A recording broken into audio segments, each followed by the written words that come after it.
My name is Average Joe, and I'm a proud geek with expertise in movies, superheroes, and animation. My name is Beef Pork Ribs. I'm a fine repository of esoteric knowledge, which I suppose most people would qualify as geeky.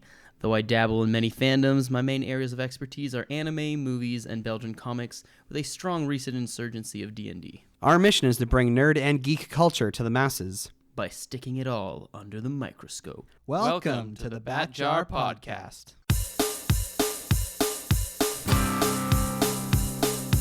Movies, comics, graphic novels, TV, cartoons, animation, nerds are geeks, entertainment culture. Hear it on the Bat Jar, Nerdy Power.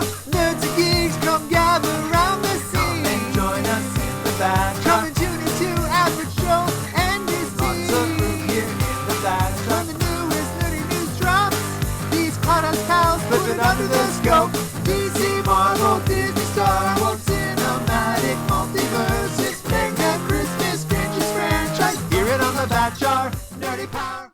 Hello there, and welcome to the Bat Jar Podcast, where we put nerd and geek culture under the microscope. The electronic microscope. Do they have electronic ones that plug into a computer? Yes, they have microscopes that have cameras that plug into a computer, but an electronic microscope is actually a microscope that fires electrons at it, so we can see at very, very high detail what it is. You can't observe living things because obviously they would die because you're like pumping electrons out of it, but into it. But it can see almost on the particular level. But wait, if all the electrons are getting fired, that must mean that there's like a massive unemployment situation with electrons, right? I knew you were going there, and yet I still didn't stop you. That's on me. Beef Pork Ribs, it's good to hear you once again because I can't see you. We are using an online platform for recording. We're still practicing physical distancing. So it's good to hear your voice at the very least. Not going too stir crazy? No, so in Ontario, like the specific region in which we live in, they've kind of announced that all of the measures that are in place to essentially keep non-essential businesses closed and to keep schools closed are going to be continuing for at least another 2 weeks. And I made the mistake of going to a Walmart yesterday. For anyone who is has experienced anxiety or lives with a recurring mental health challenge related to anxiety, I do not recommend going to a store like Walmart right now because it is just crazy in there. There's people that are like running through the store trying to get things as much as possible. There's like nobody has any patience. Everyone just kind of wants to get in and out as fast as possible, so they're not respecting physical distancing. Like if you want to go buy a certain thing in an aisle and there's someone in that aisle, then obviously you can't get what you want if you want to practice physical distancing. So people just don't do that. And which in turn kind of defeats the purpose of why you were trying to go through it quickly anyway. Exactly. So anyway, I don't typically experience anxiety, but I felt very anxious inside that Walmart. So I don't mean to throw Walmart under the bus. I'm sure it's nothing, like there's only so much they themselves can do about it. All I'm saying is avoid going to stores like Walmart if you can right now. I've been kind of nowhere. I'm pretty happy about it. So it doesn't sound like the physical distancing has done much to impact your spirits? No, it's been a lot of watching TV shows and movies, which I enjoy, so pretty good. Cool. So we are now talking this year about 2019. This is indeed the final, I guess, episode in our Memory Lane series that is talking about a specific year. And this one might be the weirdest one to talk about, BPR, because it literally was just last year. Yeah, a few months ago, some of these things I remember distinctly. So it might be a little strange. Of course, we don't have nearly as much, I guess, hindsight as we did with maybe the early years of the decade, but nonetheless, it is still part of the last decade. And, even though it was just last year, it's still important to find out what we were doing. So, indeed, let's know, what were you doing in 2019? In 2019, I started the year working full time, and then I quit my job just before summer, and then I didn't work for 6 months, which was an interesting experience. That's not true. I did like a little bit of work like part-time and contract work, but I didn't really have a job for a solid 6 months. And then I started teaching, which is what I'm still currently doing. So that was pretty nice. I started dating a wonderful girl, and now we're engaged. So that's can't go wrong with that. Well, Absolutely. I mean, you could, but it didn't so far. So we're pretty. Yeah, Yeah. 2019 was a good year. Although looking at the list, I'm like, I didn't watch as many new things as I thought I might have. Fair enough. For 2000 myself, 2019 was a year where I did a lot of traveling. I went on 2 weeks of holidays down to visit my uncle in Florida. I went to Chicago twice in June for training, and then I went to the Global Leadership Summit in August. I went to Phoenix, Arizona in October for a different conference. And then towards well, no, even before that, I went to Saskatoon for a wedding, and I went to Winnipeg for a wedding, and then right after going to Winnipeg for a wedding, I traveled to Rome, got to go on a pilgrimage to the city of Rome in Italy and seeing a lot of the Vatican. So I did a lot, and then I finished the year off by going to Toronto for New Year's. So I did a lot of traveling in 2019. That's probably how I'll remember the year is the year I just traveled consistently. Yeah, Which is I'll come weird back. that 2020 it's been mostly like me and my dwelling place. Yeah, after so much traveling around, that's got to be a little odd. I was just remembering you were talking about everywhere you've been and traveling, and my brother got married this summer, or last summer, so during the summer of 2019, and it was a pseudo family reunion. Uh, most of my siblings were there, all of them but one, and then we got to see her about a week later, so it was pretty good. It was a lot of family getting together, which Yeah, so for 2019, I found a couple news stories to kind of bring up. First of all, we kind of skipped this when we talked about 2018. It warrants mentioning because it is kind of a landmark uh, thing that happened. Stan Lee, the man who is known by many as the guy who kind of helped build up Marvel Comics, sadly, well, not well, yeah, it was sad, but he was 95 years old, so it's not like he died tragically young. But he did die towards the end of 2018, after many years of being ill. And Marvel movies were famous for having his cameo, somewhere in there.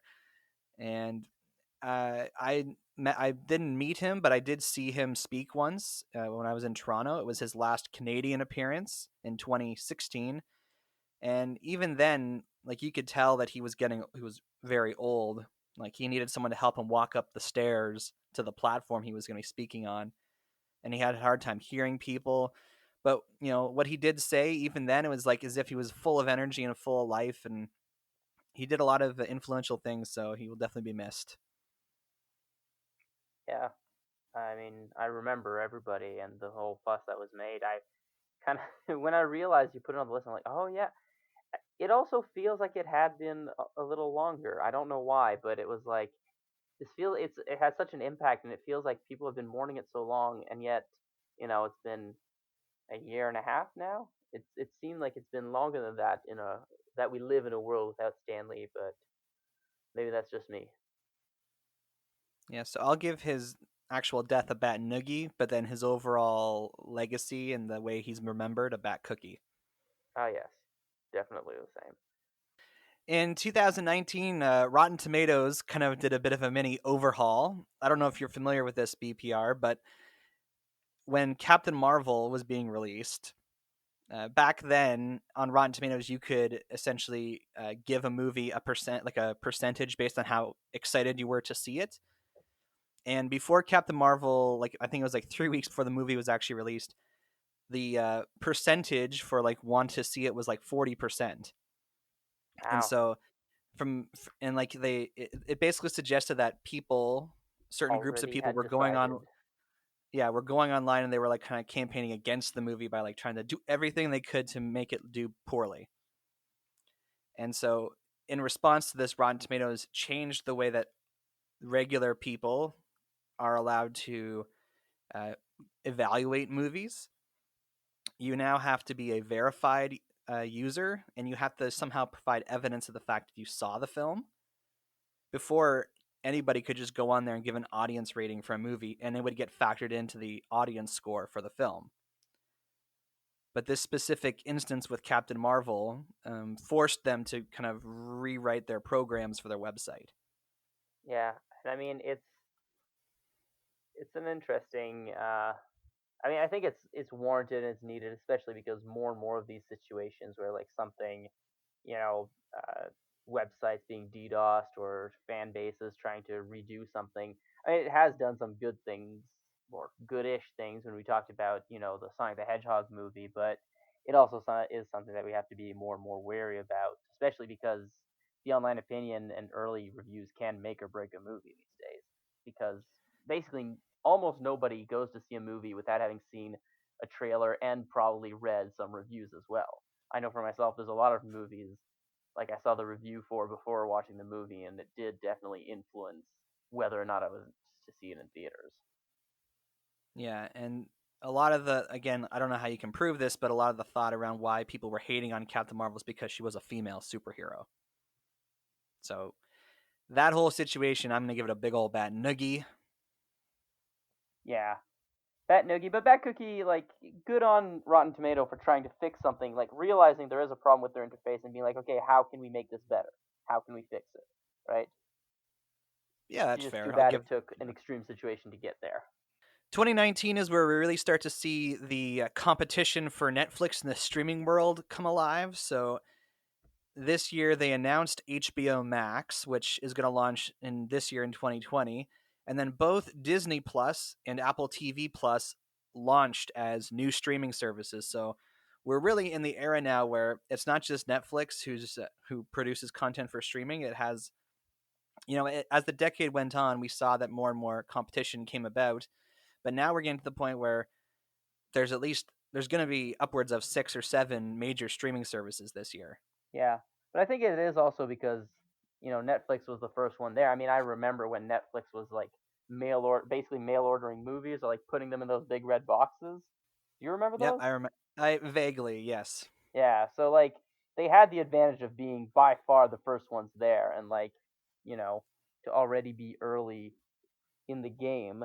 But it is also good that you like are getting companies doing it specifically. I mean, it is in some ways a little unfortunate because it used to be, well, Netflix is everything. Now it doesn't anymore. But at the same time, it does mean, competition usually breeds better results. And it's a similar thing with, like, it's unfortunate that when we talked about the whole Crunchyroll uh, Funimation thing, it's unfortunate you might have to get more services. But at the same time, if it has what you want, you know, you don't have to get a service that has nothing useful to you, which Yeah, I think so is just overall a bat cookie. Yeah. yeah, Bat Cookie for sure. And then just generally talking about things that happened with the Batch Hour podcast in 2019. This is when Pixel Patch departed from the show initially as part of a sabbatical, which turned into his actual leaving the show as a host because his family is growing, and of course, you got to sort your priorities. So we of course missed Pixel Patch, and we had an interesting 6 months without him, where we were alternating between Ben the movie buff and Dr. What as regular co-hosts of the show. And it was really interesting for me to like be kind of like spending not spending time with the same person every week. It did make the scheduling a little harder. So I'm very grateful to be back to a situation where I have one committed co-host in you, Beef Pork Ribs, which of course you didn't come on full time till 2020. So uh, I guess I'll give the Batchar podcast events of 2019 a bat cookie. Yeah, they're quite. I think what you've done on and off of this has been quite good, and I quite enjoy it. So, happy to be a host and happy to have listened to it before. All right, moving on to our categories for 2019. We, of course, will begin with video games. Here are the top 5 best selling video games from Forbes. Number 5, Mortal Kombat 11. I'm Yeah, assuming it must I have done well because I it. mean, yeah, I'm actually surprised because I remember like we talked about Mortal Kombat 10 or X, when it came out, and I remember that one. Definitely remember there was a lot of hype around. But I mean, Mortal Kombat games are pretty high profile, especially. I do believe this one kind of catered a little bit more towards competitive play, which might explain why it did well. But also, I think it might also have to do with the fact that we are seeing more and more games being played and purchased online, and so the big ones are still up there, but the other ones are starting to vary a little bit, I think. Um, and yeah, I mean, Mortal Kombat is Mortal Kombat. I don't think I don't remember anything being particularly amazing about this one, but the more you get into good animation to show your fatalities, the more disturbing it gets. But also the more comically realistic you can make them. I suppose. I don't know if that makes Yeah, sense. considering I don't think the last one cracked the top 5, so I'll give Mortal Kombat 11 a bat cookie just for that Yeah, alone. Fat Cookie for making it. Number 4, Borderlands 3. So, did this list say whether it counted downloads or not? Yes. So everything here includes digital sales. Okay, that's interesting because, well, I mean, Borderlands 3 kind of had this thing where it started off not being on Steam and being sold on its own kind of platform, which people were really upset about, but still obviously bought it a lot. I mean, the Borderland games are all great, and there was so much hype. I also remember trailers hitting for this game and everybody going completely nuts. Both because of the new characters for the classes, the new villains. People were like, "Oh my gosh, I'm so going to do this now." I have quite a few friends who are cosplayers, and there were a number of people who were like, "Yes, cosplaying this right now." And I mean, bad cookie all around. Borderlands 3, I still have yet to start it, mostly because I'm waiting for my brother to buy it, and so because we played the other two together, so we're trying to coordinate a time where we will have some free time together to play it, but that hasn't quite happened yet. Oddly enough, Yeah, I'll give it a bat cookie. Why not? trailers were great. Does that mean it's a bat cookie for you? Oh yes, bad cookie as well. Yeah, no, I mean, I can't I can't see it being a bad game from people that I know who have played it, from everything I've seen about it, and just the Borderland games deliver. And then our top 3 best-selling games are all kind of regulars, I guess you would say. Number 3 is Madden NFL 20, and number 2 is NBA 2K20. Probably the most noteworthy thing to say here is that as we went on throughout the decade, it seems like NBA games started to outsell football games. Yeah, which is interesting because also, you know, uh, Sunday night football started kind of fluctuated, but it was making a kind of a comeback in the last couple of years. Yeah, and so it's this is definitely the year that the Toronto Raptors won the NBA championship. So perhaps an influx of sales from Canada, I don't know, helped the NBA game sell. I'm not sure. Uh, because the Raptors won this year, I'll give the NBA game a bat cookie. NBA or NFL Madden, I'm still gonna give a bat nuggie too. I'm still gonna give them both bat noogie. And number 1, finishing off the decade strong, Call of Duty Modern Warfare 2019.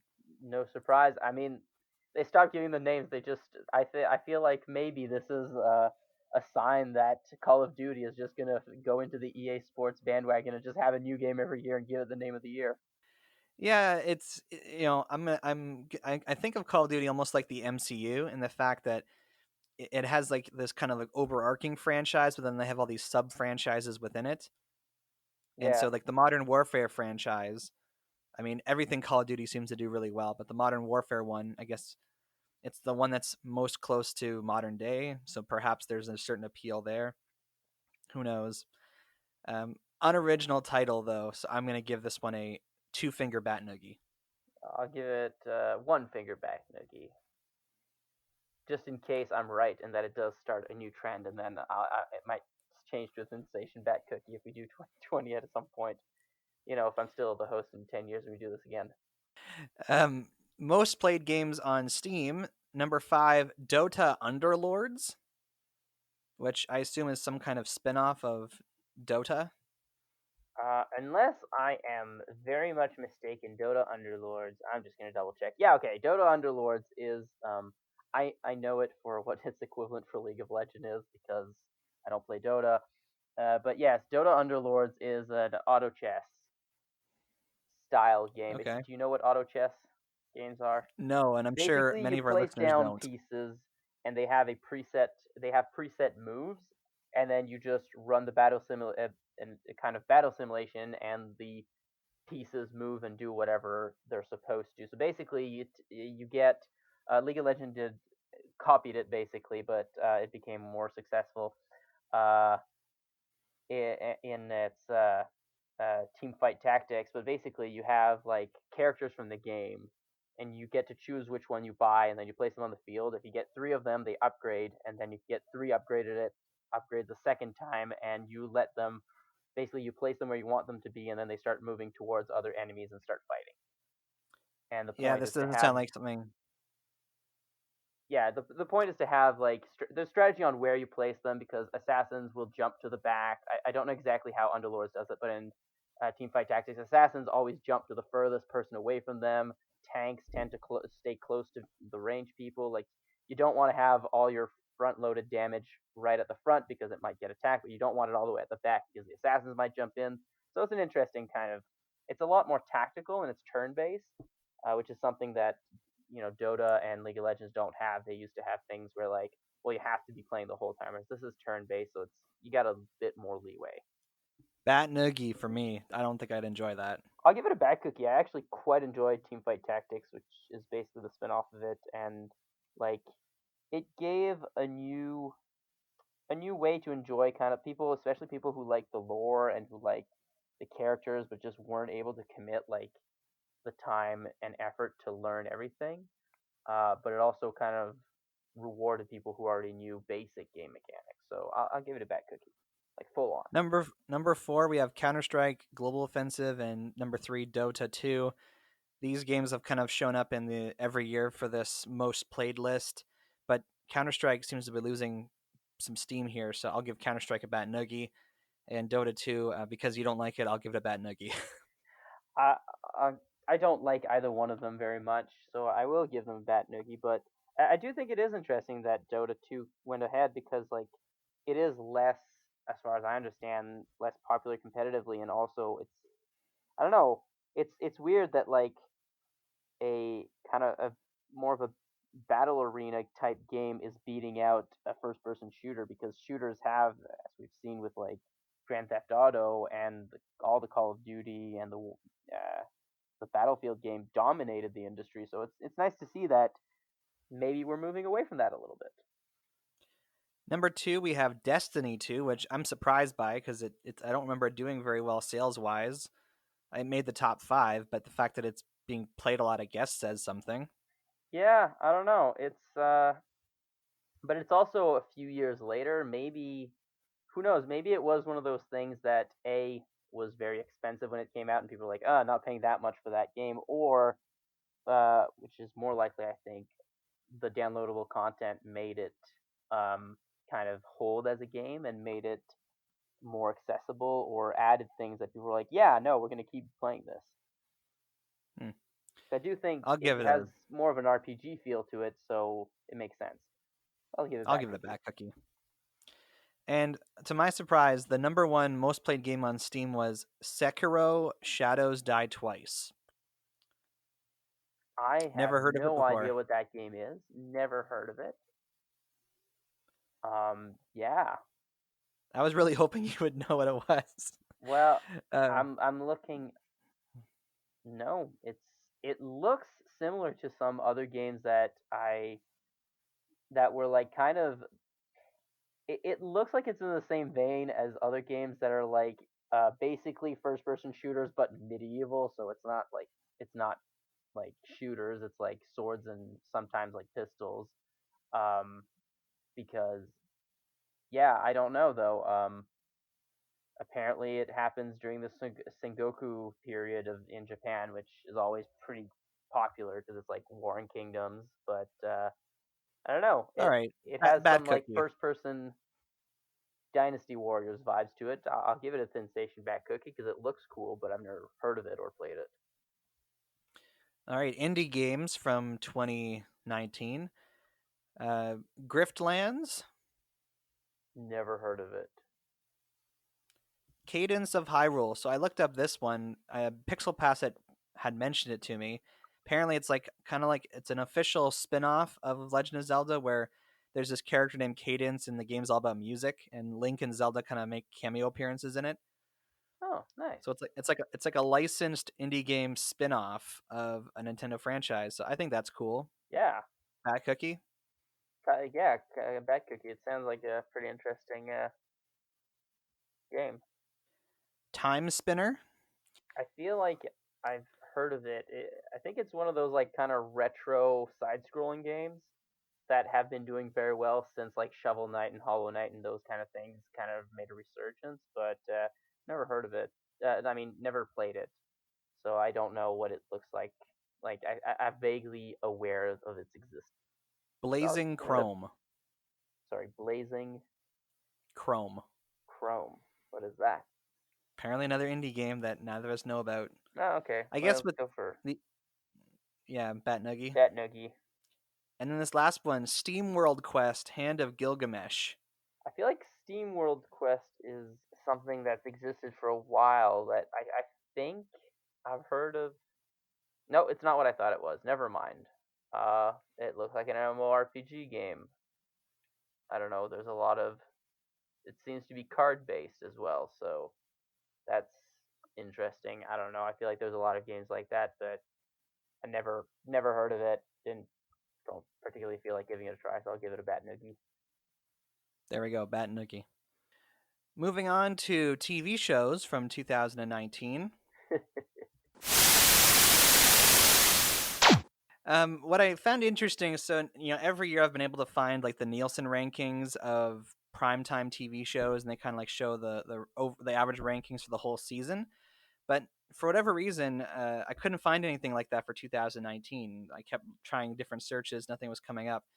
What I was able to find essentially was a list of the top telecasts for the year. So it kind of showed you what were the exact television events that had the most viewers. So Interesting. like Super Bowl was number one, the Oscars were in like the top 10 or whatever. So what I kind of did here is I looked at the whole list and I said, okay, what are the top, like what are the actual shows that pop up in here? Because the top 10 is mostly football games, and then the first time you see anything that is basically, it's the TV shows we're going to mention are the only TV shows that I saw pop up in this list of like top 50 televised events. So these are based on the ratings for like specific episodes. I guess it's still noteworthy to say that these were among the most watched network television shows because Yeah. these were the specific episodes of these shows had the most viewers that in the year 2019. Yeah, I'm All that to actually. say, I was kind of surprised by that. Number 5. If we want to talk about it. yeah. So number 5, the based on the rankings that I was looking at, an episode of Game of Thrones was among the most watched shows this year.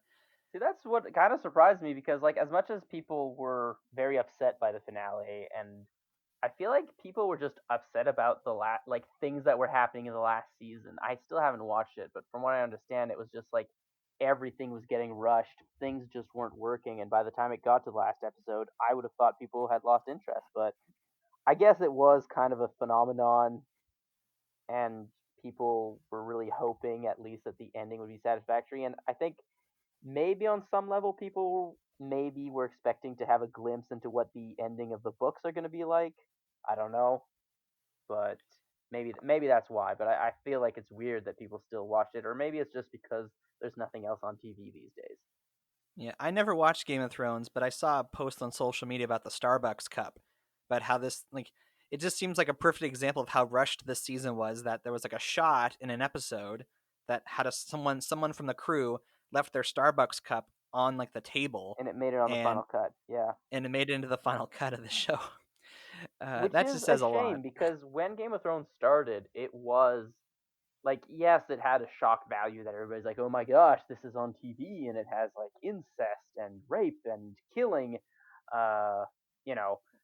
But it was also very high quality, like sets and acting. Like everything about it was all like there was a shock factor, but it was something to sustain it and to hold it up. which was it was a very high quality TV show, and I think it's really sad that that's kind of gone by the wayside in the last season. But still, I guess impressive that it got that high. I'm still giving it a bat noogie though, because that, yeah, Bat Noogie. bad things. Number 4, NCIS. It did it. It made it through the decade, and Bat Cookie for I sure. mean, that's the only one that's been in the top 5 every year, right? Yep. Either it or a spinoff. Yep. Yeah, Bat Cookie for its overall accomplishment this year. I will give it to it. Number 3, Young Sheldon. It snuck back in here. This I don't know if the show is still on like this season, but yeah, I haven't watched it in a while. I'm gonna give it a Bat Noogie. I'm gonna give it a bat noogie as well. I mean, who knows? Maybe it's gonna be one of those more successful spinoffs, but I don't know. It seems like a lot to try to carry over. Number 2, The Big Bang Theory. Its final episode aired in the spring of 2019, and I actually remember like tuning in to watch the 2-part finale, and it was a very good ending to the show. Oh, nice, And because that's it, very sad sometimes when it doesn't happen. yes, as we just spoke about with Game of Thrones. So Big Bang Theory ended well. I'm gonna give it a Bat Cookie. Yeah, I'll give it a bat cookie too then. And Sunday Night Football was the most watched show in 2019. And I say that because I looked at the actual telecasts, and basically the top 12 shows of the year were either football games or the Oscars. And then I think the Big Bang Theory finale was like 13th. So Okay. Sunday Night Football really dominated like event television. And I think it makes sense if you think about it, because we've reached the end of the decade where streaming services have become more and more a thing. So there's much less incentive to just sit down and watch TV But at a event certain time television an hour now. still has exclusive rights on a lot of things. Yes, like sports. Yeah. Although sports are starting to get streamed too, but it's still owned, like the people who stream it are still the same company that owned it. Yeah. So, I mean, knowing how much of the top watch TV of the year was sports and football specifically, I will give Sunday Night Football the Bat Cookie this year. Why not? We can be generous. It's the last year of the decade. Bat cookie for starting and ending at the top. Most streamed TV shows. Once again, almost all of these are Netflix shows. Number 5, Orange is the New Black. It still sneaks in there. It's not at the top anymore, but it still sneaks in there. So I gave it a Bat Noogie before, but I think I'm going to turn towards a Thin Station Bat Cookie just because of its staying power. I'll lower my full bat noogie to a one knuckle bat noogie, but I still can't see the appeal to this show. Money Heist, aka La Casa de Papel. Okay. Never heard of this show. I've seen commercials of it because Netflix put it on my suggested things to watch, but I feel like they just did that because they wanted people to watch it. Number 3, 13. Money Heist. Bat Noogie. Bat noogie. Number 3, 13 Reasons Why, the fourth and final season streamed in 2019. Can't believe it went on that long. Big Bat Noogie for me. Yeah, maybe a Thin Station bat cookie for it being over, but yeah, mostly bat noogies for that. Number 2, the third season of Stranger Things, which you have seen or haven't seen the third season I have yet? seen the third season. I do think they've been steadily going downwards, but it's a kind of thing where like the first season was really good. The second season was like, I still thought it was good, but there were some elements that weren't quite on par. The third season, there were quite a few plot points that I think could have used more elaboration. I feel like the parts that are kind of continuations of things that existed in previous seasons are still very good, but there were a number of like kind of newish things they tried to introduce that didn't quite work. Couple of new characters, and I'm like, okay, but did you really need that to be there? Not really. So I'm still giving it a bat cookie. It's still a good show, but I'm wary for season 4. Yeah, I'll give it a Bat Cookie. And then what I found interesting is the most streamed TV show on Netflix in 2019 was Lucifer, Huh. which when it started, it was a show on Fox, but then after 3 seasons, it was canceled, and Netflix basically decided to renew the show for a fourth and final season, which aired in 2019. So this is a trend we've actually seen a lot in TV towards the end of the decade. Supergirl kind of started it first with this idea of a show getting canceled on one network, but then being picked up by another network. So it happened with Brooklyn Nine-Nine getting canceled by Fox and being picked up by NBC. It happened with Last Man Standing getting canceled by ABC and moving to Fox. And we see it happening here with Lucifer getting canceled by Fox and then getting revived on Netflix. So it's kind of cool. There's more, I guess, just because a TV show gets canceled in one place doesn't mean it's dead. But I still have never watched Lucifer, so I'm still going to give it a bat noogie. I as well will probably give it a bat noogie. Still haven't watched it and don't really care to. And moving on to new shows. Oh, and actually, I should say, just for the top streaming shows, even though we're more and more competition for Netflix is showing up, the top 5 shows were all still Netflix shows. So Yeah, which I maybe, find, considering what the other ones you're going to talk about, I still find was pretty impressive. yeah, so maybe that'll change in 2020. But getting on to new shows, a lot of these are for streaming services. So first of all, The Mandalorian, which of course was like the one of the premier shows for Disney Plus. I I mean, the watched the reason first why season. Disney Plus did so well, I think. Yeah, Baby Yoda became a phenomenon for this show. It really felt like a western. It was a lot of fun, and I really liked The Mandalorian. Yeah, me too. Big old back cookie for that. It was great. And yeah, Baby Yoda, obviously, I'm going to have to eventually get one for my fiance, but in some way, shape, or form, probably a plushie, hopefully. But I have spoken. The Witcher, which was a show for Netflix based on the books and the video games. My brothers love this show. I have yet to watch it. Don't it's know if I really high on will. my to watch list, so I'll give it a back cookie. Back cookie. The Boys, which was an Amazon Prime show. This is based on a Garth Ennis comic book, and it kind of presents a very dark take on superheroes. It basically suggests that, oh, like what if superheroes were jerks? Like, you know, what if the people who had superpowers were actually self-interested, self-motivated, like working towards their own goals, not necessarily like the altruistic superheroes you often see in movies. So it's a darker show. I've seen like one episode of it, and I think it's a good concept, but it's just personally not a show I would find myself watching. So I'll give it Yeah, a sensation back cookie, I guess. I'll give it a sensation back cookie based on um, the fact that I have read a few of the a few volumes of the graphic novel, and from what I've seen of the show, I find the graphic novel to be just a lot better. So, like, it looks like a cool concept, and I like the actors in it, but sensation back cookie though, it was Batwoman. cool. Did not know that was a thing. Yeah, so Batwoman is the most recent Arrowverse show. She was introduced, like her character was introduced in the crossover in 2018, and then her show started in the fall of 2019. So, it's become kind of normal for them to introduce new characters in one episode, have them get their own show later on. I did watch the pilot, and I just couldn't get into it. I like the Batman universe too much for me to really enjoy Batwoman.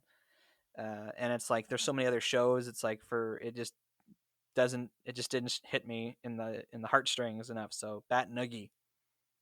You've convinced me to give it a bat noogie too.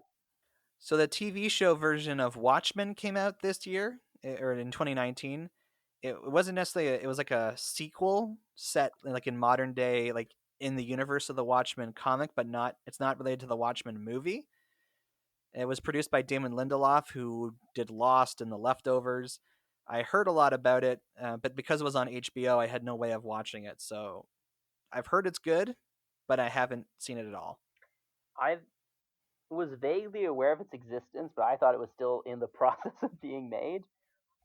So I don't know. I am interested though. It's a cool universe and a nice concept. And when you were talking about superheroes being jerks, I mean that there was that aspect in there too. So I don't know. It could be interesting. And if it's a sequel, especially, like what was the fallout, if any, of Rorschach's journals being discovered? That's I think something that's very interesting. So I'll give it a fat cookie. Hopefully at some point I can get to see it. Yeah, we could watch it together, maybe. Bat Cookie. The Umbrella Academy was a Netflix show based on a Mark Millar comic book, and I never really paid much attention to it. I'd never heard of the comic book before the show was announced, so I didn't really watch it. Not sure if it's any good. BPR, are you more familiar with this than I am? Yes. So one of Yornil's main cosplay is Klaus, a character from the show. She loves him a lot. Um, so I obviously watched it with her. I must say the show was pretty good. I'm a little bit nervous about the second season because I don't know if this is spoilers or not, but in case it's spoilers, stop listening for the next 10 seconds. Basically, at the end of the season, they're all traveling back in time, so there's probably going to be child actors playing them. So, I mean, I thought it was really good. I liked it. It kind of had a good build up to it. It has good characters and kind of explores the relationships well, which is kind of the central point of the movie. Is like, sorry, of the show is like this one guy adopted a bunch of kids who were all mysteriously born on the same day, and raise them, and they have superpowers, and even though they're not related, they are adopted children, but they also all have the same birthday and are the same age, so it's kind of this weird dynamic between them. I give it a bad cookie though. Yeah, it's a good show, and kind of excited, even though a little nervous for the next season. All right, well, I'll give it a sensation back cookie. Doom Patrol was the first of 3 shows we're going to mention here that were originals for the DC Universe streaming service. I watched the first 3 episodes of this show, and I was very impressed with like the prestige of the storytelling. Kind of like you said about Umbrella Academy, it's like about the characters and their relationships with each other. That's exactly what Doom Patrol is. It's like these very broken people who have like different ailments related to their superpowers, and it's really about like this found family who are just trying to like survive. And I really enjoyed. I was surprised how much I enjoyed it, and eventually I'll get around to finishing it. So I'll give it a back cookie. I'll give it a sensation back. He sounds like a good concept, though. Not sure if I would watch it. Harley Quinn was an animated show for DC Universe based on, of course, Harley Quinn and DC Comics. It has swearing and violence and sexual references, so it's certainly not a kids show. I've seen a couple episodes, and like in the way that it kind of lampoons superhero stuff, it is quite funny. And Kaylee Cuoco from The Big Bang Theory is Harley Quinn, and she actually does a really good job. Oh, nice. Alan Tudyk's the Joker in this. Oh, you made me go from a sensation to a sure bad cookie, even though I've never seen it. I love Yeah, Adam. so just beware, people. There are like yeah, this is not for kids, but Right. I enjoyed it. So back cookie. I've heard good things about it. I still haven't watched it. Again, my fiance loves Harley Quinn. We cosplayed the Harley Quinn and the Joker as part of our social isolation. But that was I heard good things about it. I'll give it a bad cookie, and especially now that I know Alan Tudyk is in it as the Joker. And we have Swamp Thing, which was the third DC Universe show that came out this year. Very tragic. I never really cared for Swamp Thing as a character, so I had no interest in watching it. But the early episodes, people were saying good things about it. He was looking good in the suit. It wasn't CGI. And then the show was kind of canceled and reduced. Like its season got reduced to 10 episodes, and I'm still not sure why. It had something to do with like the tax laws in the state where they were filming it, and I think the show became more expensive to produce than they originally planned, and so therefore they just decided to cut their losses and cancel the show, which That's unfortunate is because like even though Swamp Thing might not be the greatest character or the most like revered or anything, it is still like working into the magic world of DC without the demonic influence, which almost everything else that has been made does follow that. So I'm kind of like, you know, it's it'd be nice to have more of the fun side of the magic users, I guess. yeah. So I'll give the show a back cookie, even though we won't see any more of it. Yeah, I'll give it I'll give it a sensation back cookie then. Bat noogie for it being Netflix brought us The Dark Crystal: Age of Resistance, which, from my understanding, was a Muppet show connected to the movie Labyrinth. Is that right? no, it would be connected to the movie Dark Crystal, Dark Crystal. which is another I Jim don't. Henson movie that was made around the same time as Labyrinth. It's got some crazy Uncanny Valley puppets. Uh, I love the movie. I still haven't seen the show yet, but it sounded like it was going to be, um, if not great, at least interesting. And nostalgia, I think, also factored pretty strongly in it. But It's on my to watch list, so definitely I'm giving that one a bat cookie. Yeah, I have no attachment to this series, so I'm giving it a bat noogie. Pennyworth started in 2019, and you've spoken about this show briefly before. It's a prequel about Alfred Pennyworth before he ever came into the service of the Oh Wayne yeah. family. I enjoy that Teen Titans Go to the Movie made a joke about that, and now it's reality, even though it's not a movie. There was no need for this. Yeah, I mean, I'm sure I'd probably enjoy it if I started watching it. It reminds me a bit of Agent Carter.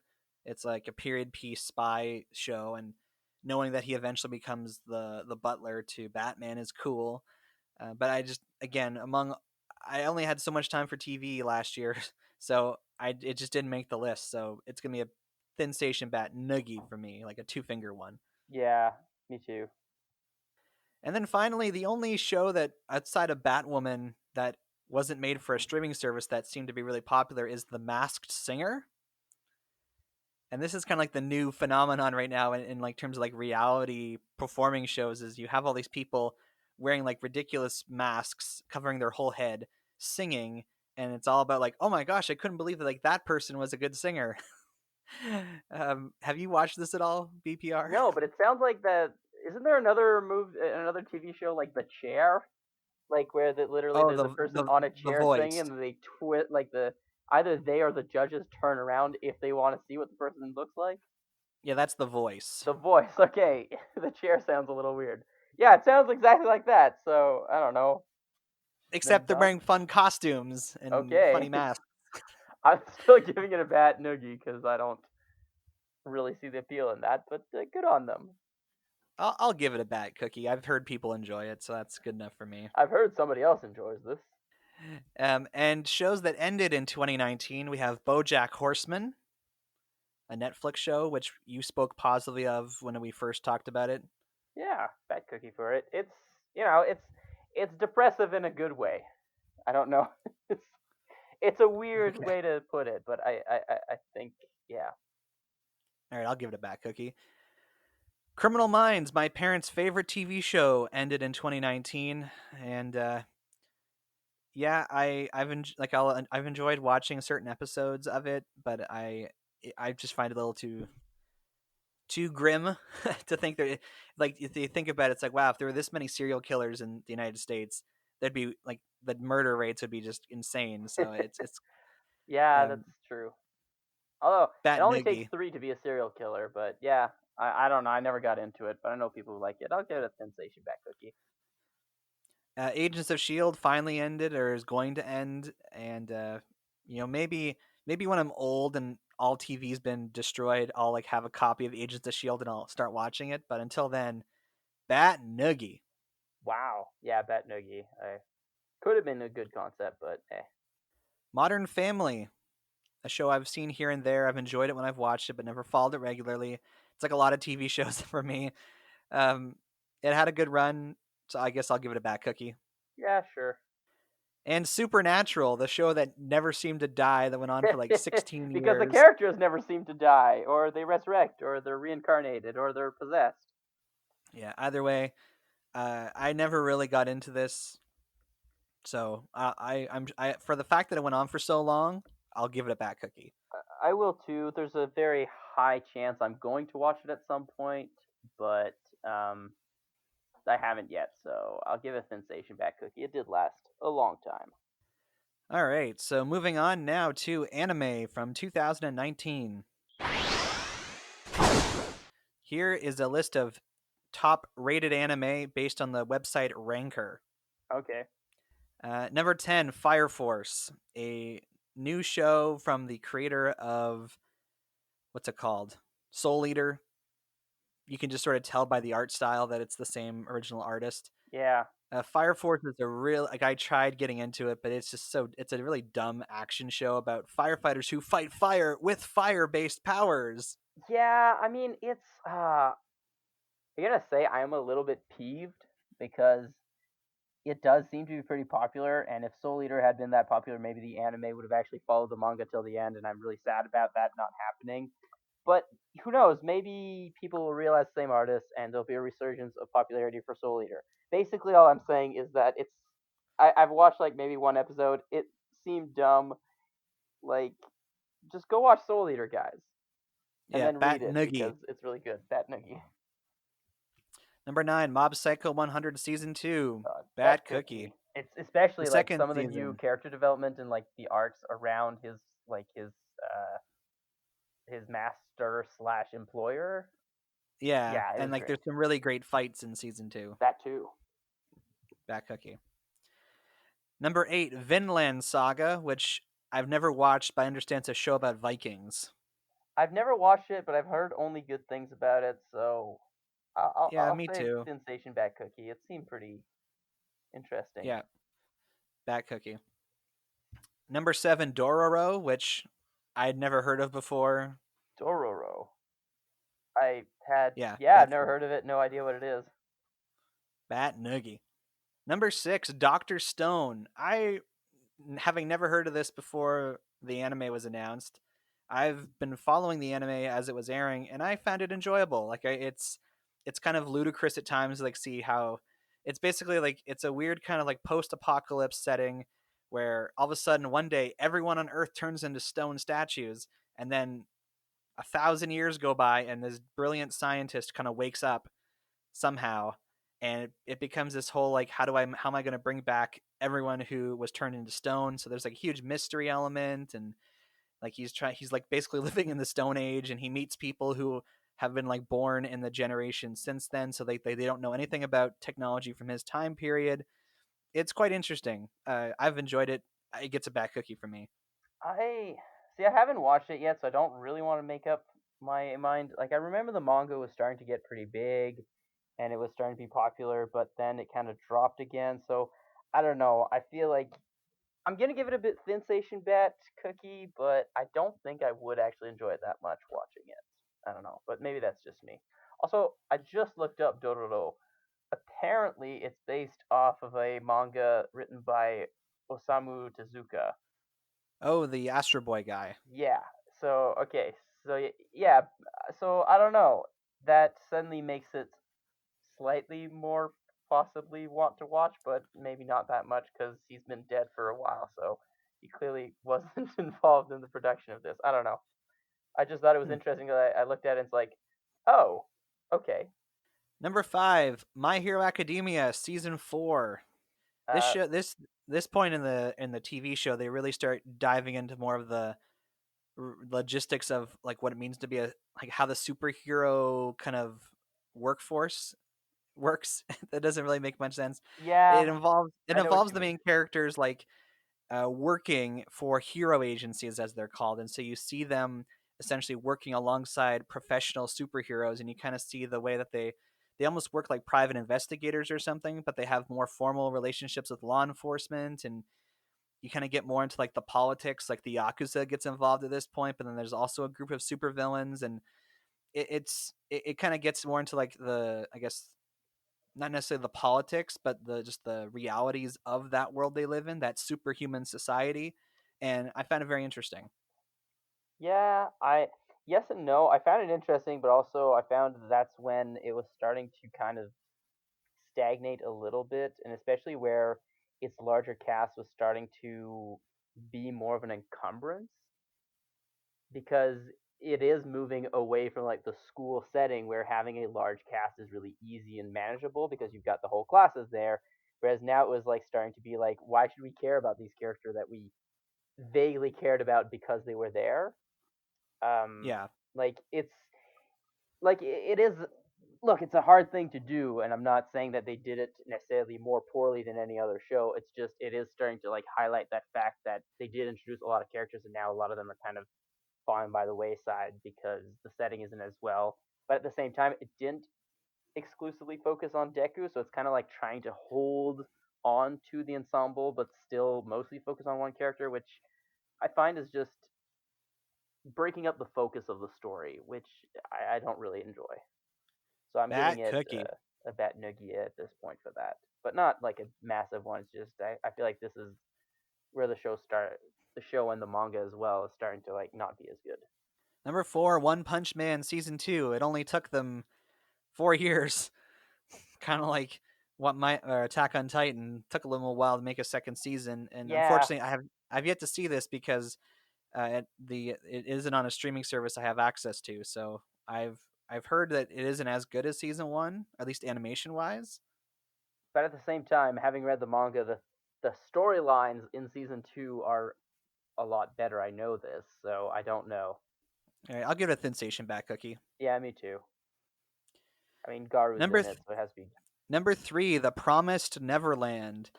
I heard a lot about this show when it was coming out, and it just seemed like too dark for me, so I just passed on it. I heard that it's about a bunch of orphans, and beyond that, I don't quite remember. It had weird Black Clover vibes, though.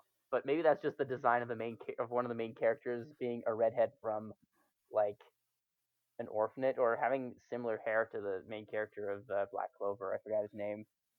I don't know. It just seemed, but yeah, it did seem pretty dark, but not necessarily. I thought good enough to justify it being dark. I don't know. I didn't look at it either. Bet Noogie. I'll give it a back cookie because I know it was popular and it did really well. So, and Asta is the main character from Black Clover. That's the one. Does he have orange hair? No, he has like gray hair. Okay. Number 2, The Rising of the Shield Hero. This is again a show I heard nothing about, and then I just all of a sudden it was all of a sudden being promoted in my streaming Is service to this? watch, so I clicked it, and I found it really interesting. It's like it's a kind of another isekai show, but this time around there's 4 heroes that are summoned from different periods in Japan's history, and immediately the main character we follow, his weapon is a shield. So That's Captain America notwithstanding, there aren't many good characters who have a shield as their weapon, yeah. That's the thing and is there's it kind of made me think of Tower of Druaga. I don't know if you've ever seen Tower of Druaga. It's an slightly older. never heard of it. Okay, well, it's an anime based on a video game, so it's not an isekai. It's actually based on a video game. But it has a similar thing. The main character is the shield or the shield user or something like that. I can't remember exactly, but yeah, it. When I heard about it, I thought it was like either a remake or a reboot of this, but it isn't. But it basically has the main character is a shield user in a party of heroes, except it's like in a tower that you're climbing up in a kind of an RPG setting. So Whereas in this one, the 4 heroes do not want to work with each other at all, and everyone hates the shield hero. He kind of reminds me of Spider-Man, to be honest, because he's like hated by everybody, and he's kind of committed to doing the right thing even though no one seems to appreciate him. And as time goes on, he starts to make more and more positive connections with people. The show had a little bit of controversy because the initial story arc involves like a false accusation of rape, and in like at least in the West over here, there was kind of like a do we really want to be promoting stories that like in a way like throw shade at all of the cases of rape allegations that are actually coming through in real life, and the whole cry wolf thing, like it didn't, it kind of, I know for like some people it really made them kind of not want to watch Rising the Shield Hero, but it kind of like for me it kind of it loses it's an essential part of the show for a very short period of time, and then they kind of move past it, so it didn't take me out of the experience altogether, although it was, I guess, like a controversial thing to put in there. interesting. I mean, I think it's yeah, I hadn't heard about it, so I'm still gonna give it a bat noogie. It sounds like again, it's an isekai. I don't have a particular love for those, so bat Oh, noogie. I love it. Bat cookie. And the top rated anime for 2019, a show I heard a lot about, saw plugged like crazy, but I never watched it. Demon Slayer Kimetsu no Yaiba. So I heard. Well, I have also okay. So I started reading it, and it was like, oh, this is good. I watched the anime. And it's like, okay, I understand why people were hyped about it. I still don't think it's. I still think it's overrated, personally. I definitely think it's good and it is solid. I don't think like people were talking about because it did actually. I don't know if you know this, but it actually beat One Piece in manga sales for the year 2019. Oh, wow. Yeah, and people started immediately saying it's the new One Piece. Isn't totally accurate, and the sales number are kind of skewed by the fact that it got a massive like pump up of sales because of the anime. And the anime, look, the anime is gorgeous. It's amazing. There are really great things about it. Um, and I'm still giving it back cookie. Don't get me wrong. This is a good show, and it deserves some of the credit it's getting. I just don't think it deserves all the hype it's been getting. And if you expect it to be the greatest thing ever, you'll be disappointed. But if you're expecting it to be like the best anime of the season and a solid story so far, then yeah, for sure. But whether it's going to continue on that high, I don't believe so. All right, back cookie then. Other noteworthy anime from the year. There's a show that aired in the first part of 2019 called Kaguya-sama: Love is War. Oh, yeah. It is it is so I enjoyed it. It sounds kind of dumb. I haven't watched It, it, but it's basically this boy and this girl who are on the student council in their school together. They both like the other person, but they're too proud and too prideful to admit the other person they like the other person. So they essentially like it's like all these head games and trying to force these the other one to schemes. admit. Yes. Yeah. Yeah. So they It's not my it's type of show, but I hear it's good, and I definitely like. If you're into that, you can give it a that cookie, but a it's big old bad cookie. The remake of Fruits Basket started airing in 2019. they have a remake for that show. Why? To be in animation wise, to be more like the manga, and I guess story wise, be more like the manga. Yeah. I Okay. Fair enough. I started watching it. It wasn't my kind of show to keep watching. And then even for the English dub, they brought back all as many of the original cast members as they could. So I think that's impressive. So I'll give that a back cookie. Yeah. Sure. I'll give it a that cookie. Why not? It was really big, and it's probably gonna do very well. Food Wars season 4. It's been noteworthy before, so I'll mention it again. I still give it a bat nuggy. I'm still giving it a bad cookie. Yeah, I like it, but it's definitely getting to the point where it's not as great. Did you watch the quintessential quintuplets? I did not. What is it about? It's this really silly harem show where there's a guy who is like really smart, but his family is poor. So in order to help his family out, he takes a job as a tutor for this family who have quintuplets, and they all happen to be the same age as him, and they all go to his high school. And of course, this guy is like he's a poor, smart guy who doesn't like other people. So now all of a sudden, how he's spending his time with these 5 girls who are, social and bubbly, and they got different interests because, of course, they got to be different from each other. Hmm. Um, It sounds but like they're they looked at Oron and they said, "What if we took the twins and made it worse?" Or not yeah, worse and like not good, but like made that situation and blew it up even more. yeah. So like the big, I guess, mystery around the show is that in the very beginning, you see that he ends up marrying one of them, But but they since they intentionally all like look the same, you have no idea which one it is. yeah, so like they intentionally like hide her face in like the future scenes, and like that's part of I guess it certainly hooked me. The appeal of the show is well, which one is it that he's going to end up marrying? um, it's kind of silly at times, but I found myself enjoying it, so I'll give it a sensation back cookie. Uh, nah, I'm still that noogieing that one. Isekai Quartet.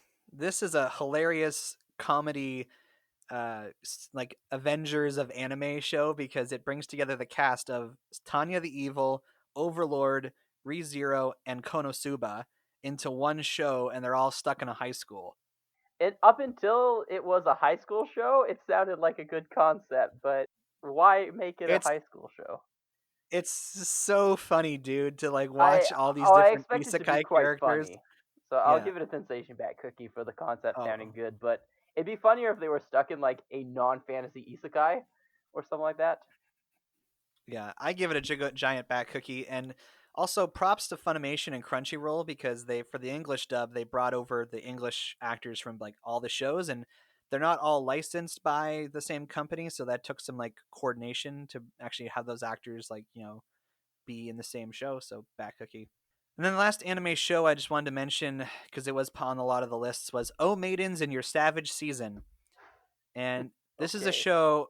This is a show I watched. It is quite interesting. It's basically about teenage girls kind of going through puberty, which I know sounds weird, but um, yeah, as a guy, like this show was written and like produced by like female creators, so it really tells a story from the female perspective of going through puberty and whatnot. And as a guy, honestly, like it was very like having grown up with no sisters, I should say, and not really having much direct exposure to the female adolescent experience. It was a very interesting show. So I'll give it a bat cookie. I'll give it Sensation Bat Cookies. I don't think I'll watch it, but it sounds like it would be worth watching. Okay, and then a couple anime films that came out this year. Promare, which kind of looked like that show with the giant robots with the guy with the blue hair. Um, Gurren Lagann. It looked like Gurren Lagann, but I never saw it. Oh, never even heard of it. Bat Noogie. Bat Noogie. Weathering with You, which I believe was the next film for Makoto Shinkai of Your Name fame. I wanted to see it, but I never got around to it, so it gets a Thin Station Bat cookie for me. I give it a one knuckle Bat Noogie. No interest in it.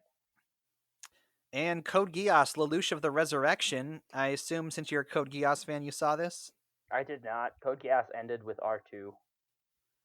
But this is a sequel to that, and it talks, I guess Lelouch is resurrected somehow. Yeah. I mean, have you seen Code Geass? Yes, yeah. So, why? There's so much. I don't doubt that the show might be good, and I might at some point in my life watch it. But right now, I'm like, no. Just there's so much nope going on in my mind that I can't get over it. Like, R2 has Code Geass R2 has one of the best endings in anime ever. Like, it's so good. It works so well. It brings in the themes together. It gives an ending to the character arc of all its characters. It's excellent, and I don't understand why anybody wanted to do anything else. The spinoff was okay. I was okay with the spinoff, but like, well, okay-ish with the spinoff, but like, why are you bringing Lelouch back to life when he had basically like, yeah, there's a fallout to what he did, but All right, so yeah, I'm hearing Bat Noogie. Bat Noogie. All right. And moving on to movies from 2019. Here are the top 5 grossing films from boxofficemojo.com. Number 5, we have Captain Marvel. Can it just We- before we talk about these, fair warning, I have seen none of these movies. Wow. Yeah. All right, that says something. Well, Captain Marvel, we talked about it earlier. It was controversial because of how people were reacting to it online. It did really well at the box office, I think, because it was kind of following the hype train of Avengers Infinity War. And everyone knew that she was going to be playing a big part in the follow-up to Infinity War. So it worked for me. I certainly was all of a sudden more interested in the movie because of I wanted to like find out who this character was. And the movie itself, it got a lot of bad rap. It was middle of the road Marvel, and considering the last couple Marvel movies prior to this were really good, the fact that it was kind of like, a B plus was just underwhelming. But you Yeah, didn't I even feel see it. You weren't excited to see it. No, I wasn't excited to see it. I didn't, and not because she's a female character, but mostly because I had Marvel fatigue. Which I mean, I still haven't seen Endgame, so that kind of shows the level to which I have kind of lost interest in this. But also, I feel like it was a number of movies recently that I've tried to be like that make the gender of the main character a very problematic and decisive issue on it, which is kind of unfortunate. I've recently watched a pretty good video, well, slightly offensive video by one of my favorite anime YouTubers, Nuxtaku, and he's like, just don't make a movie, like, make a good movie and have the main character be a protagonist. Don't just put a woman in there. And I know that Captain Marvel as a character isn't in that situation. She is a female character that's been well established, but the way the movie was at least advertised felt almost like it was just like, oh yeah, she's a woman, so you should care, which I've been told kind of resounds with one of her appearances in Endgame, although I haven't seen it, but I guess we're going to talk about Endgame, but like apparently at some point all the women charge and she's the one leading, and I know a lot of people were upset because she's like, no, she's been in one movie, have like Black Widow be or somebody else who's more plot relevant be there and do this, because it doesn't make sense for her to suddenly be the boss of a lot of people who've never met her before, but because she's the new female character, she's ahead. I don't know. All right, Um, I'll give the movie a thin station back cookie. I can't. I think I have to give it a sensation back cookie because it still did well despite adversity. But I don't know if I'd necessarily watch it. Number 4, Frozen 2. I enjoyed it. I think story wise it's not as good as the first one, but I personally enjoy the music more in the second one. So it hasn't even been 6 months since this movie was released. It did really well at the theaters. I'm still singing the songs, so for that it has to get a back cookie. I'm giving it a bat noogie if the story's not as good as the first one, because that's, in my opinion, a low bar to set. And I don't really enjoy the musical aspect of Disney movies enough to have that sway my opinion. Number 3, Toy Story 4. Garbage. I saw this movie Oh, I thought you were and talking about the main character. of Toy Story 4. Yes. No, not necessarily, but needless to say, we did an episode, Ben the Movie Buff and I, on this movie, and I really was not a fan of it. There's some parts that are good, but it's like, considering you had such a great ending with Toy Story 3, this just seemed unnecessary and a cash grab, and clearly it worked because it made a ton of money. But for me, it's a back noogie for sure. Yeah, I mean, I really never thought it was, like, from the beginning. I was just like, yeah, this just seems like it's not going to be great. But I do remember, I'm going to give it a bat noogie because I remember you being extremely excited about it at the time. And now the fact that you're not, that was your reaction, proves that there was something wrong with it, clearly. Number 2, The Lion King, the Why live make, action. yeah, let's be honest, the quote unquote live action. The way I talk to people about this movie now, I say, if you are a fan of The Lion King, watch it for the experience, but no, it's not as good a film as the original, because it is impressive to like see it all in that CG that looks live action, but for many reasons, which we've talked about on the show before, it just does not land as a film itself. So Yeah, the me, I'm giving it a bat noogie. Even though I haven't uh, seen it, I have no interest in seeing it from the beginning, and haven't heard anybody say anything really completely positive about it. the music is more ethnically appropriate. The first one wasn't that far off, but I actually like the music a bit more this time around. So I'll give it a thin station, a two-finger bat noogie. And the highest grossing film of the year, and currently the highest grossing film of all time, Avengers Endgame. I saw this film in theaters 3 times with different audiences, and even more, like, Infinity War was in ways an experience it was great to see the movie multiple times to see how different audiences reacted to parts of the film. But Avengers Endgame was even more so an experience to like see how different audiences would react to the movie. And there was just so much going on, like subtle little Easter eggs, that it took me 2 to 3 viewings to fully appreciate it. And I'm sorry to hear you haven't seen it yet, because it is, I think Infinity War is a better movie altogether, but Endgame is just so impressive of how they were able to wrap up 11 years of storytelling in a satisfying way. Yeah, I am going to watch it, um, probably in the next couple of weeks, possibly. I don't know. Like, I was not enough into it to watch it in theaters for sure, and I still don't, again, don't care that much about the global Marvel franchise to probably appreciate a lot of the Easter eggs. But I'm sure it is a good movie and I'll enjoy it. I'm still giving this a bat cookie. I have talked to a lot of people who, actually, most people I talked to who weren't super fangirls said similar things to you. That I actually have a friend who said, it was, he felt like this must have been what people who watched Return of the Jedi felt like. Like, it was the end of something big and kind of culminating. So, and that it was kind of like, in a way, filmmaking history in the making. And so I'm like, yeah, okay, I can get behind that, but I just am not into the whole Marvel thing that much anymore. Yeah, so I'm giving a giant back cookie for sure. And the fact that it became the highest grossing film of all time. Take that, Avatar. You suck.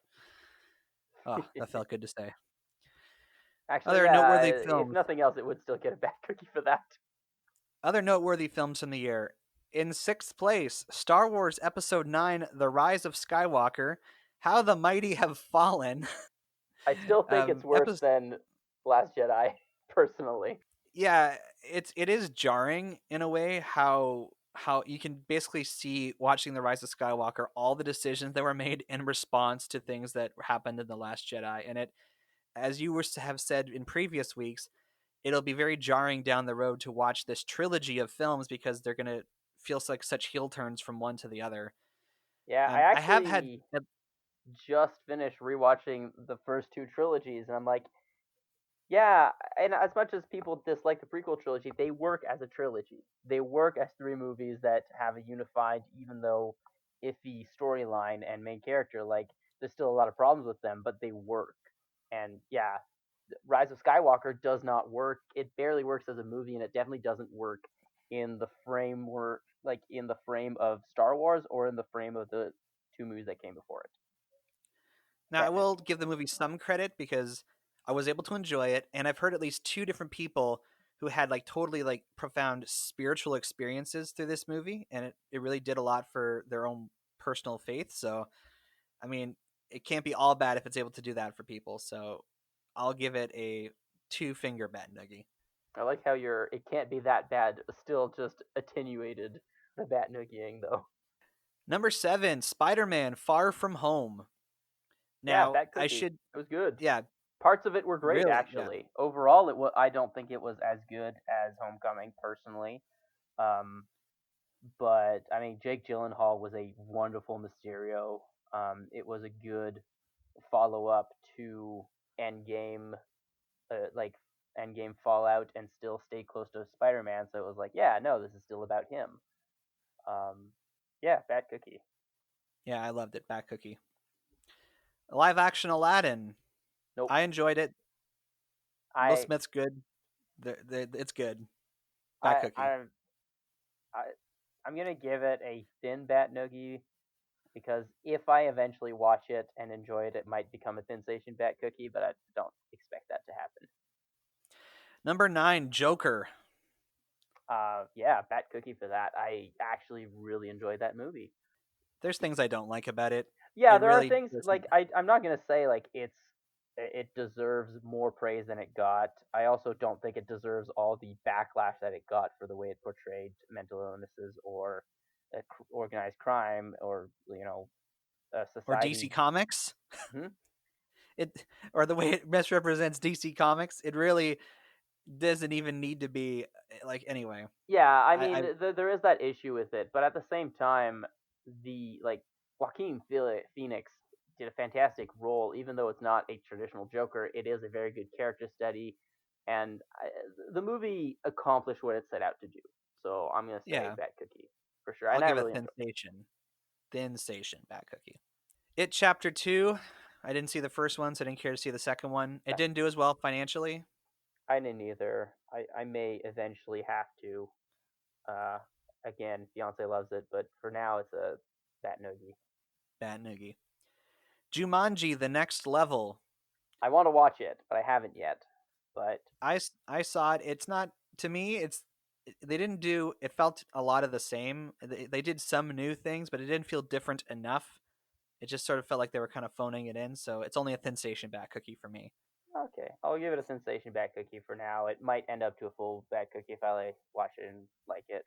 So Us is the Jordan Peele movie that was like his like follow up to Get Out, but it's a horror movie. I have not seen this one. Haven't seen it I or don't heard like horror about it that movies. much. Bat Noogie.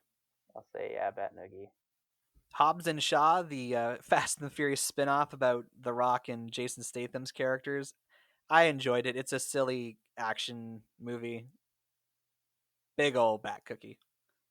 I I'll say Bat Noogie. I'm probably not gonna watch it. John Wick 3 Parabellum, the most successful John Wick movie. It's actually an impressive franchise that they kind of just gradually made more money as time went on.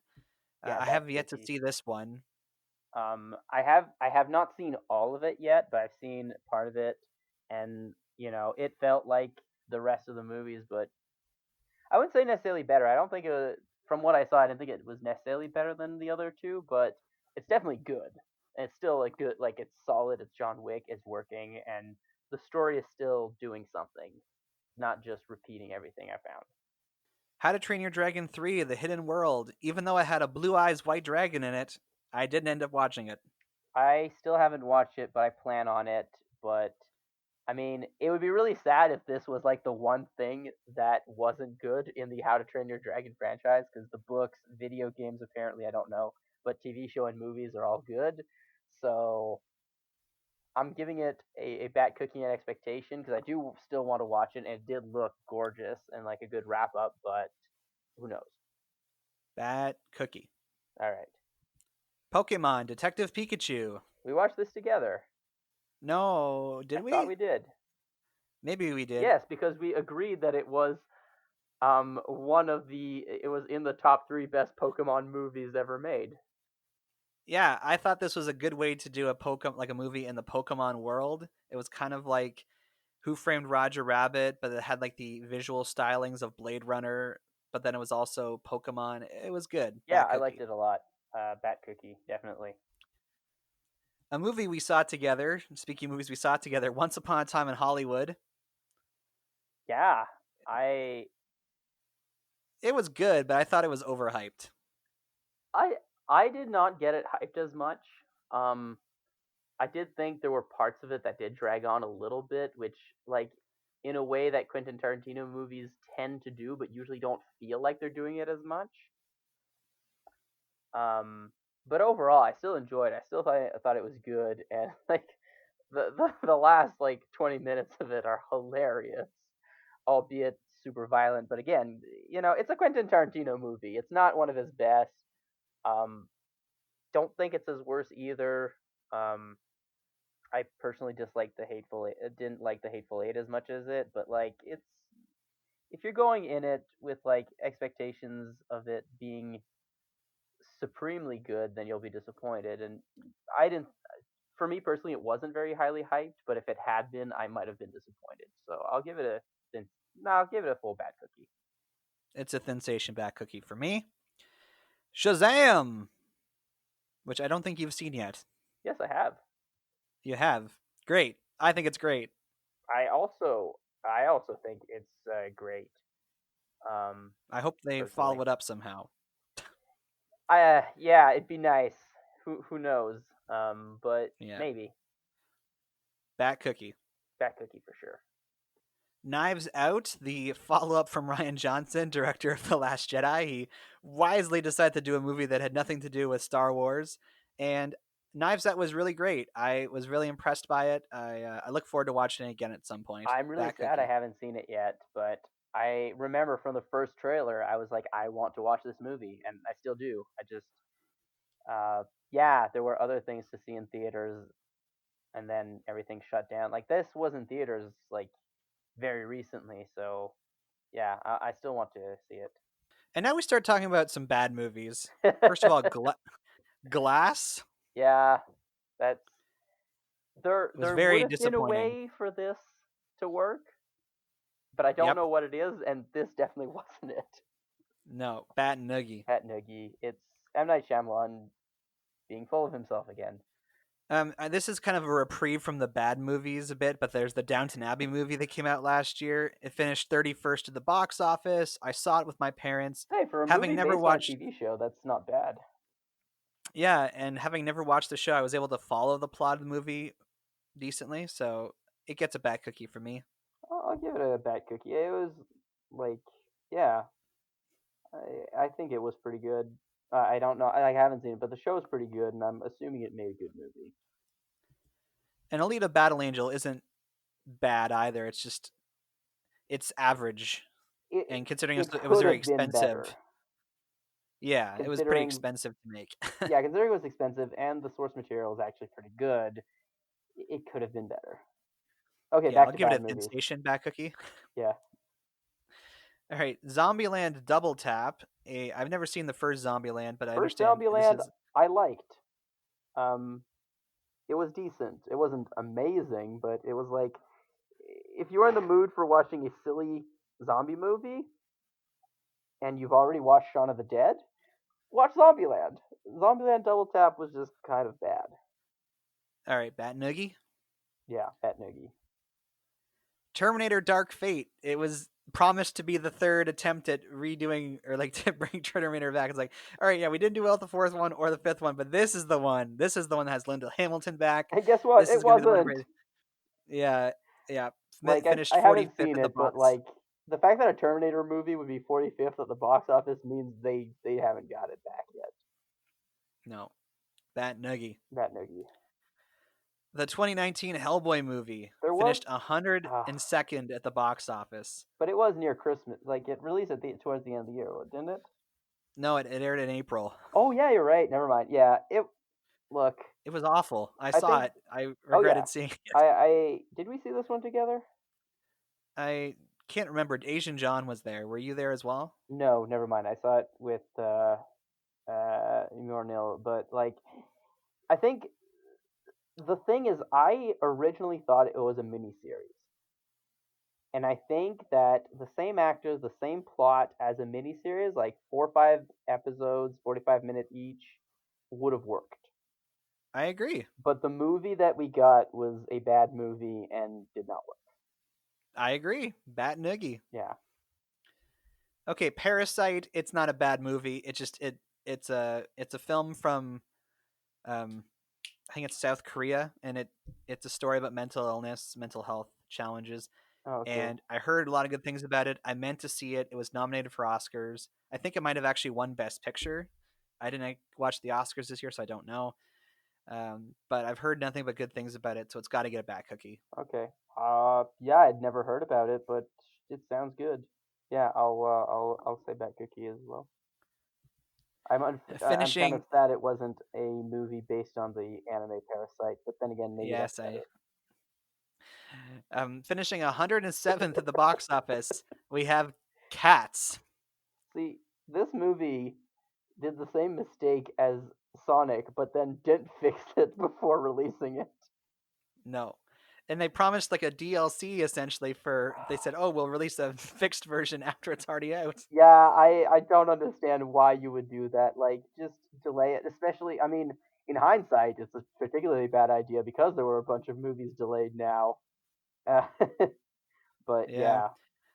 I mean, I saw an image on Twitter. It was like it was a shot of Judi Dench's character, and you could see one of her hands was like unanimated, so it was a human hand on when the rest of her was a cat. Yeah, there's so many reasons for that to be a Bat Noogie. Also with cats. And then Charlie's Angels, the reboot of Charlie's Angels, finished 112th at the box office. This was kind of dead on arrival. I didn't really have an interest in seeing it, so I don't know if it was actually that bad, but it certainly didn't do well. I don't think it was that bad, but I do know that somebody, I think it was a director, more or less said that if the movie didn't do well in theaters, it's because moviegoers are misogynistic. And when that's the way you're treating your audience, that's kind of like, okay, you're already expecting people to, like, it's kind of, it's trying to, like, when you're trying to justify a failure before it is one, then you clearly don't have that much confidence in what you're doing. I don't know. That's personally. I haven't seen it either, but it didn't seem that interesting. And let's be honest, I don't know. I didn't like Charlie's Angels that much, so I didn't really care. I don't think anybody should care that much about it. So Bat Noogie. So looking at 2019 as a whole, we see things like Avengers and Game of Thrones bringing long-standing franchises to a close to varying degrees of success.